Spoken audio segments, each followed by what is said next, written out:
Friend, मेरा नाम है सतीश और आप देख रहे हैं grow with math. Grow with math में आपका स्वागत है। जैसा कि आपको पता है कि हम लोग बिहार बोर्ड में जितने भी सारे ऑब्जेक्टिव और सब्जेक्टिव क्वेश्चन बोर्ड की दृष्टि से महत्वपूर्ण है उसी को कवर करते हैं। तो उसी सीरीज का ये वीडियो नंबर 7 है, जिसमें हम लोग इकोनॉमिक्स के क्वेश्चन को कवर करेंगे जो बोर्ड की एग्जाम की दृष्टि से अति महत्वपूर्ण है। इसमें हम लोग ऑब्जेक्टिव के जितने भी सब्जेक्टिव और ऑब्जेक्टिव क्वेश्चन है चैप्टर 1 इसमें हम लोग कंप्लीट करेंगे। ठीक है, तो इसी सीरीज को आगे बढ़ाते हैं और देखते हैं कि पहला इतिहास को पहले समझेंगे। ठीक है, अर्थव्यवस्था और उसके इतिहास के विकास को हम लोग पहले समझेंगे कि ये क्या होता है, उसके बाद से हम लोग शुरू करेंगे। ठीक है, तो अर्थव्यवस्था का अर्थ होता है किसी भी देश को या संस्था को चलाने के लिए कुछ धन की आवश्यकता होती है। वो धन कैसे अर्जित किया जाता है, इसी का अध्ययन जो है अर्थव्यवस्था कहलाता है। ठीक है, और उसके साथ ही अब अर्थव्यवस्था में जो पैसे हम लोग अर्जित किए हैं उसको किस हिसाब से खर्च किया जाएगा, इसका इसमें विकास के बारे में अध्ययन किया जाता है। ठीक है, तो इसी सीरीज को आगे बढ़ाते हैं और देखते हैं कि पहला क्वेश्चन क्या दिया हुआ है। तो पहला क्वेश्चन दिया हुआ है, भारत सोने का चिड़िया था कब। तो भारत जब था सोने का चिड़िया कब था, तो अंग्रेजों के शासनकाल में भारत जो था सोने के चिड़िया के नाम से जाना जाता था। ठीक है, आगे बढ़ते हैं। 2 नंबर क्वेश्चन दिया हुआ है, फूट डालो और शासन करो, यह नीति किसने बनाई थी। तो ये नीति जो है अंग्रेजों ने बनाई थी। फूट डालो और शासन करो की नीति अंग्रेजों द्वारा बनाया गया था। ठीक है, आगे बढ़ते हैं। 3 नंबर क्वेश्चन दिया हुआ है, बैंकों का बैंक किसे कहा जाता है। तो बैंकों का जो बैंक है वो आरबीआई को कहा जाता है। ठीक है, क्योंकि वो किसी भी बैंक, मान लो कि आरबीआई जो है ये जितने भी छोटे बड़े बैंक हैं उसको क्या करता है, ये लोन देता है। तो ये बैंकों का बैंक होता है। कौन होता है, आरबीआई होता है। ठीक है, आरबीआई की स्थापना जो है 1935 ईस्वी में की गई थी। ठीक है, आगे बढ़ते हैं। 4 नंबर क्वेश्चन देखते हैं, भारत का अर्थव्यवस्था कैसा है। तो भारत का जो अर्थव्यवस्था है मिश्रित है, क्योंकि भारत एक कृषि प्रधान देश है। ठीक है, तो इसमें कृषि भी है और व्यवसाय भी है, इसीलिए इसको मिश्रित अर्थव्यवस्था कहते हैं। ठीक है, जब दो चीज़ों का मिलन हो जाता है तो उसे ही मिश्रित कहते हैं। ठीक है, तो इसमें अर्थव्यवस्था में कृषि भी है और उद्योग भी है, इसीलिए इसको मिश्रित अर्थव्यवस्था कहेंगे। 5 नंबर क्वेश्चन है, अर्थशास्त्र के पिता किसे कहा जाता है। तो अर्थशास्त्र के जो पिता है वो कौटिल्य को कहा जाता है। किसको कहा जाता है, कौटिल्य को कहा जाता है। आगे बढ़ते हैं 6 नंबर क्वेश्चन की ओर। 6 नंबर क्वेश्चन दिया हुआ है आपको, चलिए 6 नंबर क्वेश्चन दिया हुआ है, अर्थव्यवस्था को मुख्यतः कितने भागों क्षेत्रों में बांटा गया है। तो अर्थव्यवस्था को है मुख्यतः 3 क्षेत्रों में बांटा गया है, यानी प्राथमिक क्षेत्र, द्वितीय क्षेत्र और तृतीय क्षेत्र। प्राथमिक क्षेत्र में कृषि आता है। ठीक है, द्वितीय क्षेत्र में कृषि से बने उत्पाद आते हैं और तृतीय क्षेत्र में उद्योग धंधे आते हैं। ठीक है, 7 नंबर देखते हैं, अमेरिका का अर्थव्यवस्था कैसा है। तो अमेरिका जो है वह पूंजीपति है। ठीक है, तो यहाँ पे पूंजीवादी अर्थव्यवस्था है। अमेरिका में कैसा अर्थव्यवस्था है, पूंजीवादी अर्थव्यवस्था है। आगे बढ़ते हैं हम लोग 8 नंबर क्वेश्चन देखते हैं क्या दिया हुआ है। तो 8 नंबर क्वेश्चन है, चीन की अर्थव्यवस्था कैसी है। तो चीन की जो अर्थव्यवस्था है वो समाजवादी है। कैसी है, समाजवादी है। चलिए 9 नंबर क्वेश्चन दिया हुआ है, मुद्रा के मूल्य का निर्धारण कैसे किया जाता है। तो मुद्रा के मूल्य का जो निर्धारण है उस देश में उपलब्ध सोना के आधार पर किया जाता है। कैसे किया जाता है, उस देश में उपलब्ध सोना के आधार पर किया जाता है। आगे बढ़ते हैं हम लोग 10 नंबर क्वेश्चन देखते हैं क्या दिया हुआ है।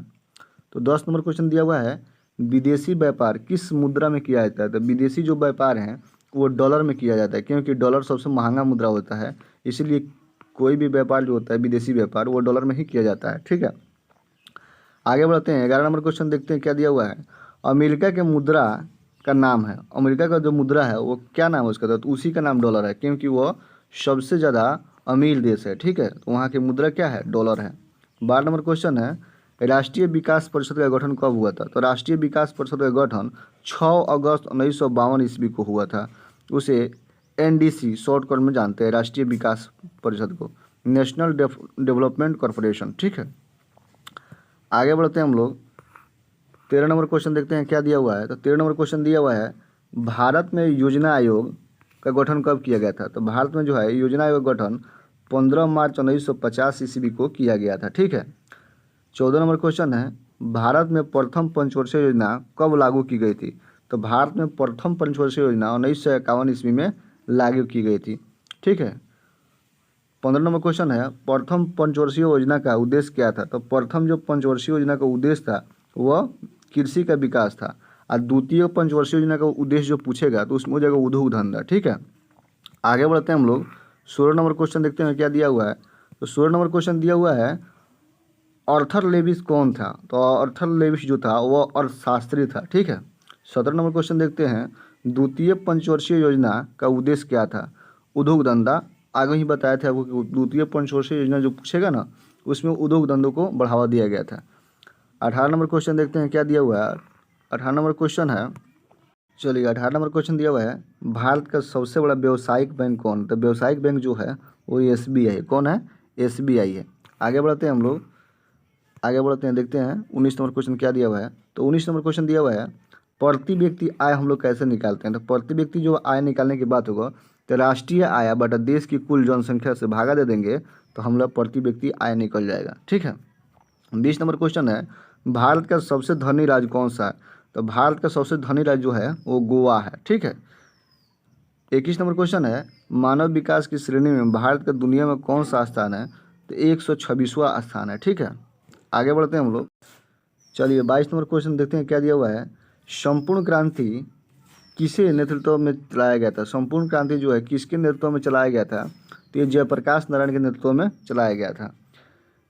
23 नंबर क्वेश्चन है, भारत में जनगणना कब से आरंभ हुई थी? भारत में जो जनगणना है वो 1872 ईस्वी में लॉर्ड मेयो के शासनकाल से आरंभ हुआ था। ठीक है, 24 नंबर क्वेश्चन है, भारत में नियमित जनगणना कब से आरंभ हुई? तो भारत में नियमित जो जनगणना जो है 1881 ईस्वी में शुरू हो गया था, क्योंकि 1872 ईस्वी से शुरू हुआ था। ठीक है, जनगणना आरंभ करना। ठीक है, लेकिन नियमित जनगणना जो है 1881 ईस्वी से ही शुरू हुआ। ठीक है, आगे चलिए 25 नंबर क्वेश्चन है, विगत वर्षों में जनगणना कब हुई थी? तो विगत वर्षों में जो है 2011 में जनगणना हुई थी। ठीक है, जनगणना जो होती है 10 साल पर होती है। ठीक है, लेकिन 2021 में होना था लेकिन कोरोना की वजह से नहीं हो पाया। ठीक है, आगे बढ़ते हैं हम लोग। 26 नंबर क्वेश्चन देखते हैं, योजना अवकाश किसे कहते हैं? तो योजना अवकाश जो है दो पंचवर्षीय योजनाओं के बीच के रिक्त समय को योजना अवकाश कहते हैं। 27 नंबर क्वेश्चन है, वर्तमान में कौन सी योजना चल रही है? तो वर्तमान में जो है 13वीं योजना चल रही है। ये बुक के अनुसार बता रहे हैं आपको। ठीक है, नोट कीजिएगा कि बुक के अनुसार से दिया हुआ है। आगे बढ़ते हैं हम लोग। 28 नंबर क्वेश्चन देखते हैं क्या है। 28 नंबर क्वेश्चन है, प्रति व्यक्ति आय का अर्थ क्या होता है? तो प्रति व्यक्ति जो आय निकालने की विधि है वो होता है राष्ट्रीय आय बटा में होता है देश की कुल जनसंख्या से हम लोग भाग दे देंगे तो प्रति व्यक्ति आय निकल जाएगी। ठीक है, आगे बढ़ते हैं 29 नंबर क्वेश्चन की ओर। 29 नंबर क्वेश्चन दिया हुआ है, ATM क्या है? तो ATM जो होता है एक प्लास्टिक मुद्रा होता है जो किसी भी बैंक द्वारा जारी किया जा सकता है। ठीक है, वो बैंक एक प्लास्टिक का कार्ड आपको जारी कर देता है। ठीक है, उससे आप पैसे की लेन देन कर सकते हैं। ठीक है, उसे ही ATM कहते हैं। इसका फुल फॉर्म होता है automatic teller machine. 30 number question है, बिहार की पिछड़ेपन का सबसे मुख्य कारण क्या है? तो बिहार का पिछड़ेपन का जो सबसे मुख्य कारण है शिक्षा का अभाव है। यहाँ पे शिक्षा एजुकेशन जो पॉलिसी है बहुत गंदा तरह से चलाया जाता है। एजुकेशन का यहाँ कोई भी महत्व नहीं है। ठीक है, 31 नंबर क्वेश्चन है, भारत का 28वां राज्य कौन सा है? तो भारत का 28वां राज्य जो है वो तेलंगाना है। ठीक है, आगे बढ़ते हैं हम लोग। 32 नंबर क्वेश्चन दिया हुआ है, तेलंगाना की राजधानी कहाँ है? तेलंगाना की जो राजधानी है वहाँ पे हैदराबाद है। कहाँ है? हैदराबाद। तेलंगाना की राजधानी कहाँ है? हैदराबाद। 33 नंबर क्वेश्चन है, तेलंगाना राज्य का गठन कब हुआ था? तेलंगाना का जो गठन है वो 2014 में हुआ था। कब हुआ था? 2014 में। 34 नंबर क्वेश्चन है, भारत में कौन कौन से ऐसे शहर है जहाँ दो राज्यों की राजधानी है? तो ये जो है हैदराबाद और चंडीगढ़ है। ठीक है, हैदराबाद में तेलंगाना की भी है और आंध्र प्रदेश की है। चंडीगढ़ में जो है वो चंडीगढ़ की है और पंजाब की भी है। ठीक है, आगे बढ़ते हैं हम लोग। 35 नंबर क्वेश्चन है। 35 नंबर क्वेश्चन दिया हुआ है, कुचनेट कौन है? कुचनेट जो है एक प्रसिद्ध अर्थशास्त्री है। कौन है? एक अर्थशास्त्री है। 36 नंबर क्वेश्चन है, BPL का अर्थ क्या होता है? आप लोग सुने होंगे BPL का अर्थ होता है बिलो पॉवर्टी लाइन, यानी गरीबी रेखा से जो नीचे है उसको BPL में रखा जाता है। ठीक है, उसी तरह 37 नंबर क्वेश्चन है, APL का अर्थ क्या होता है? तो APL जो होता है एबव पॉवर्टी लाइन, यानी कि गरीबी रेखा से ऊपर के जो लोग हैं उसको APL में रखा जाता है। आगे बढ़ते हैं हम लोग। 29 नंबर क्वेश्चन क्या दिया हुआ है? तो 29 नंबर क्वेश्चन दिया हुआ है गरीबी रेखा किसे कहते हैं? तो गरीबी रेखा उसे कहते हैं कि ग्रामीण क्षेत्रों में 2400 कैलोरी और शहरी क्षेत्रों में 2100 कैलोरी जो आदमी उससे कम भोजन लेता है उसे क्या कहते हैं? गरीबी रेखा के नीचे कहा जाता है। ठीक है। 39 नंबर क्वेश्चन है नरेगा क्या है? नरेगा जो है राष्ट्रीय रोजगार देने का एक योजना है जिसमें सरकार द्वारा 90 दिन काम दिया जाता है। ठीक है। साल में 90 दिन तक वो काम देता है। आगे बढ़ते हैं हम लोग 40 नंबर क्वेश्चन की ओर। 40 नंबर क्वेश्चन है HDR। HDR का अर्थ क्या होता है? तो HDR का जो अर्थ होता है ह्यूमन डेवलपमेंट रिपोर्ट होता है। 41 नंबर क्वेश्चन है किस देश का राष्ट्रीय आय अधिक होता है उसे क्या कहते हैं? किसी देश का अगर राष्ट्रीय आय अधिक होता है तो उसको कहते हैं विकसित देश कहते हैं। क्या कहते हैं? विकसित देश, कि वह विकसित है। 42 नंबर क्वेश्चन है भारत अंग्रेज शासन का क्या था? तो भारत जो है अंग्रेज शासन का उपनिवेश था। क्या था? उपनिवेश था। आगे बढ़ते हैं हम लोग 43 नंबर क्वेश्चन दिया हुआ है अंग्रेजों ने भारत की अर्थव्यवस्था को क्या किया? तो अंग्रेजों ने जो है भारत की अर्थव्यवस्था के यहाँ पे शासन किया और उसका शोषण किया। चलिए 45 नंबर क्वेश्चन है बिहार के जीविका का आधार क्या है? तो बिहार के जो जीविका का आधार वो कृषि है। क्या है? कृषि है। 46 नंबर क्वेश्चन है बिहार के विकास की सबसे बड़ी बाधा क्या है? बिहार के विकास की सबसे जो बड़ी बाधा है वो बाढ़ बताया जाता है। ठीक है। चलिए जो पहला चैप्टर था उसका हम लोग ऑब्जेक्टिव कवर कर लिए और इसका सब्जेक्टिव जो है उसे कवर करते हैं हम लोग। तो पहला क्वेश्चन दिया हुआ है अर्थव्यवस्था किसे कहते हैं?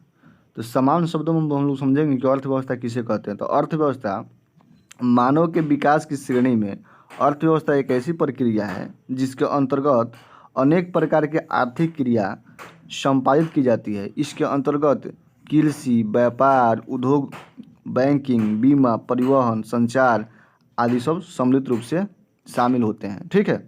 तो अर्थव्यवस्था से पूछेगा कि अर्थव्यवस्था किसे कहते हैं? तो अर्थव्यवस्था बताइएगा मानव के विकास की श्रेणी में अर्थव्यवस्था एक ऐसी प्रक्रिया है जिसके अंतर्गत अनेक प्रकार की आर्थिक क्रिया संपादित की जाती है। इसके अंतर्गत कृषि, व्यापार, उद्योग, बैंकिंग, बीमा, परिवहन, संचार के साधन मुख्य रूप से पाए जाते हैं। ठीक है।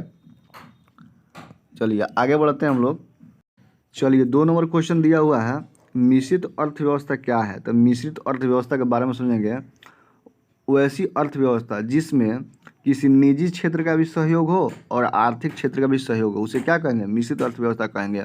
अगर परिभाषित करना होगा तो कैसे करेंगे? परिभाषित करेंगे ऐसे वैसी अर्थव्यवस्था जहां उत्पादन के साधनों का स्वामित्व के साधनों पर सरकार तथा निजी व्यक्तियों के पास होता है उसे मिश्रित अर्थव्यवस्था कहते हैं। भारत में मिश्रित अर्थव्यवस्था का ही प्रचलन है जो पूंजीवादी तथा समाजवादी अर्थव्यवस्था का मिश्रण है। ठीक है। कहने का सेंस ये है कि यहाँ मिश्रित का अर्थ होता है कि आधा अधिकार जो है वो प्राइवेट व्यक्ति के हाथ में हो और आधा जो अधिकार है वो गवर्नमेंट के हाथ में हो। ठीक है। उसी के सम्मिलित रूप को हम लोग मिश्रित अर्थव्यवस्था कहते हैं। तो आपका 2 नंबर क्वेश्चन जो है क्लियर हो गया। चलिए 3 नंबर क्वेश्चन दिया हुआ है सतत विकास क्या है? तो उत्पादन क्रिया जिससे जल, वायु, भूमि प्रदूषित हो रही है, इन समस्याओं के कारण जो परिस्थितियाँ उभर रही है उसे ही सतत विकास कहते हैं। अर्थात वैसा विकास जो भविष्य में टिकाऊपन रह सके उसे ही सतत विकास कहते हैं। ठीक है। तो आगे बढ़ते हैं और देखते हैं 4 नंबर क्वेश्चन क्या। चलिए 4 नंबर क्वेश्चन है 4 नंबर क्वेश्चन दिया हुआ है आर्थिक नियोजन क्या है? तो आर्थिक नियोजन जो है देश को अपने प्राथमिकताओं के आधार पर संसाधनों का विभिन्न क्षेत्रों में प्रयोग करना ही आर्थिक नियोजन कहलाता है। अर्थात सामाजिक एवं आर्थिक उद्देश्यों की प्राप्ति हेतु अर्थव्यवस्था में जिस संसाधनों का उपयोग किया जाता है उसे आर्थिक नियोजना कहते हैं। ठीक है। आर्थिक नियोजन कहते हैं। तो ये जो क्वेश्चन हम बता रहे हैं ये सब्जेक्टिव क्वेश्चन है जो कि 2 से 3 नंबर में पूछे जाते हैं। ठीक है। तो आप लोग ध्यानपूर्वक पढ़िएगा और मेरा वीडियो अच्छा लगता है तो मेरे चैनल को सब्सक्राइब कीजिएगा और लाइक कीजिएगा और अपने दोस्तों के बीच में शेयर कीजिएगा ताकि उनको भी कुछ लाभ हो सके। ठीक है। चलिए 5 नंबर क्वेश्चन दिया है मानव विकास रिपोर्ट क्या है? तो मानव विकास रिपोर्ट को मानव विकास सूचकांक भी कहा जाता है। ठीक है। इसका आधार लोगों के शैक्षणिक स्तर, प्रति व्यक्ति आय है। मानव विकास सूचकांक को 3 सूचकांक में बांटा जा सकता है जैसे कि जीवन की आशा, 2 नंबर जीवन स्तर, 3 नंबर जगह प्राथमिक शिक्षा के आधार पर बांटा जा सकता है। ठीक है, तो ये 5 नंबर क्वेश्चन था। चलिए 6 नंबर क्वेश्चन दिया हुआ है, आधारिक संरचना क्या है। तो आधारिक संरचना जो है, मानव के उपयोगी हेतु वे सभी तत्व जैसे बिजली, परिवहन, कॉलेज, अस्पताल, संचार के साधन एवं बैंकिंग प्रणाली जो देश के आर्थिक विकास के आधार पर माने जाते हैं, उसे क्या कहते हैं, आधारिक संरचना कहते हैं। ठीक है, तो ये क्वेश्चन जो था इस चैप्टर का 6 नंबर क्वेश्चन था, लास्ट क्वेश्चन था। आशा करते हैं कि आप लोगों को मेरा वीडियो अच्छा लगेगा तो प्लीज़ मेरे चैनल को सब्सक्राइब कीजिए और लाइक कीजिए, शेयर कीजिए अपने दोस्तों के साथ, ताकि उन चलिए सबसे ज़रूरी बात, अगर आप लोग बिहार बोर्ड के 10th क्लास में हैं जो कि 2023 में एग्ज़ाम देंगे, तो उनके लिए ज़रूरी बात कि आप लोग वीडियो पर कंटिन्यू बना रहे हैं, ताकि आप लोगों को भी ऑब्जेक्टिव सब्जेक्टिव में कोई दिक्कत ना हो। अगर प्लीज़ मेरे वीडियो अच्छा लगता है तो प्लीज़ मेरे चैनल को सब्सक्राइब कीजिए और फॉलो कीजिए, लाइक कीजिए। ठीक है, thank you watching this video.